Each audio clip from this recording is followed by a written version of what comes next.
If you had to pick one adjective to describe today's challenging global situation, a top candidate would have to be uncertainty. It's one thing to lead change, but at least we might have a clear idea of where we're going.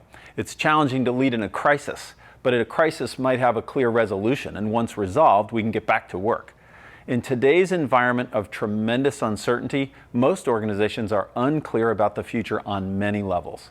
If you and your organization are not experiencing uncertainty, then good for you. But I have to question the validity of your assessment. It's hard to imagine any organization, let alone any individual, that's not experiencing some degree, if not a tremendous degree, of uncertainty. Various circumstances and conditions call for different approaches and skills in order for one to lead effectively. In a time of sustained uncertainty, we have little or no clarity about the future, which direction to go, or how we'll get there if and when a path forward finally does become clear. There's many unanswerable questions, and all of this carries with it tremendous emotional turmoil and stress. The military calls this a VUCA environment. That is an environment that's volatile, uncertain, complex, and ambiguous. First described in 1985 by economists, the U.S. Army War College adopted the VUCA concept in the 90s after the collapse of the Soviet Union to describe a new, unpredictable global environment. Without going too far into it, VUCA examines four specific attributes. Volatility describes the intensity of the fluctuation, the extremes of the ups and downs, the highs and lows. Uncertainty describes the degree of unpredictability of events. That is, no matter how hard you try to figure things out, there's going to be a lot of surprises. Complexity describes the degree of interdependence in the system, such that no single factor can be addressed that will solve the whole problem. Ambiguity refers to the lack of specificity in how the situation can be interpreted. As in, is this good news or bad news? Is this going to ruin us, or will this create new possibilities? Now, to whatever degree your own situation meets all of these criteria, the bottom line is that uncertainty itself is a particularly challenging condition. Why is this the case? After all, one fact is clear. If you stop to think about it, uncertainty itself is a fact of life. We know this. It's so strange. There's literally nothing about life that we can be certain about. I mean, we don't even know if we're going to make it to the end of the day, let alone what's going to happen next week or in the next year. Uncertainty is always present, even at the best of times. So then, if uncertainty is actually a constant factor, why is it so disruptive? Well, ironically, it's for that very reason. The very fact that uncertainty is constantly present means that our brains are constantly fighting to reduce this uncertainty on a moment-to-moment basis. The human brain is not built to handle uncertainty. It's specifically built to try to eliminate uncertainty. In their recent Harvard Business Review article, researchers Heidi Grant and Tal Goldemar point out that the human brain simply was not built for this. We're hardwired to seek certainty, to identify clues to safety and security. We are unconsciously and constantly looking for what is familiar, for the safe path forward. Grant and Goldemar point out that our brains are uncertainty averse. When things become less predictable and therefore less controllable, whether we realize it or not, we experience this as a threat. Our reptile brain kicks in and we go into fight, flight, or freeze mode.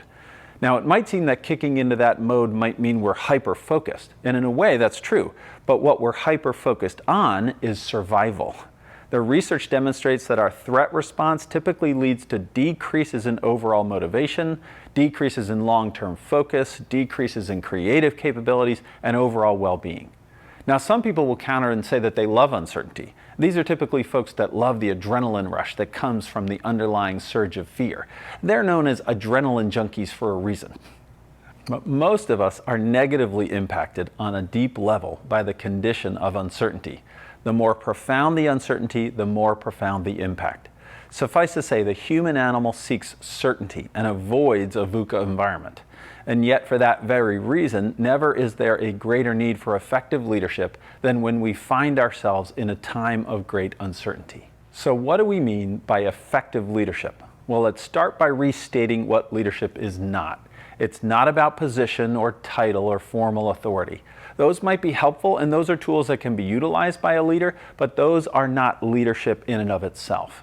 As John Maxwell says, leadership is influence. Nothing more, nothing less. When it comes to examples of influential leaders, a lot of historical examples come to mind, and they elicit adjectives like unwavering and confident and decisive and strong.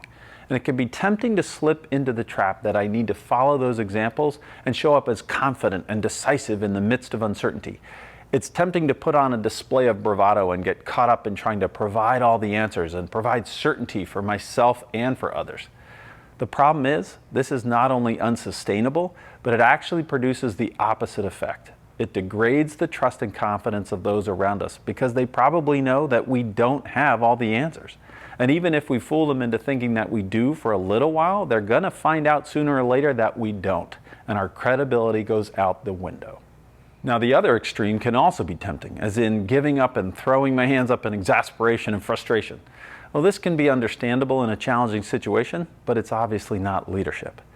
The leadership challenge in the midst of great uncertainty is to find the courage and humility to speak authentically about the fact that you don't have all the answers, and that you're likely experiencing your own degree of stress and strain, and to stop yourself from making promises you can't keep, yet still offer realistic hope. Anyone can point out and complain about the stresses and strains of uncertainty. Clearly, that's not leadership. Some well-intended leaders might speak up and try to reassure everyone that there's nothing to worry about and everything will be fine. But in fact, that's not actually the case. An effective leader is the one who steps up with a voice of calm, focus, and realistic encouragement. We want to help you be that leader, regardless of your position or title. In this course, we want to help you get into the right mindset by facing the harsh reality of the situation while at the same time sustaining optimism.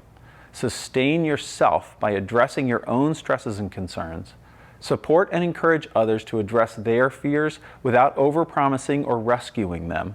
And finally, to communicate effectively in the midst of such a challenging situation. In the workbook on page 3, complete the self-assessment regarding your own personal level of need for certainty. Don't just put what you think might be the right answer. Be honest with yourself. Your clear self-awareness is the key when it comes to knowing under what conditions you thrive and what adjustments you may need to make in order to sustain yourself in a given situation. Once you've scored yourself on the assessment, click on the link on page 4 to read the implications and suggestions. Capture your ideas for action steps in the space provided and consider who you might share these insights with. Remember, others around you may have a higher or lower need for certainty than you do. Your awareness of these differences will be a key insight in order to lead effectively. I hope you find this material useful as you work to sustain yourself and encourage those around you through such challenging times. It's in times of great uncertainty that effective leadership is so desperately needed.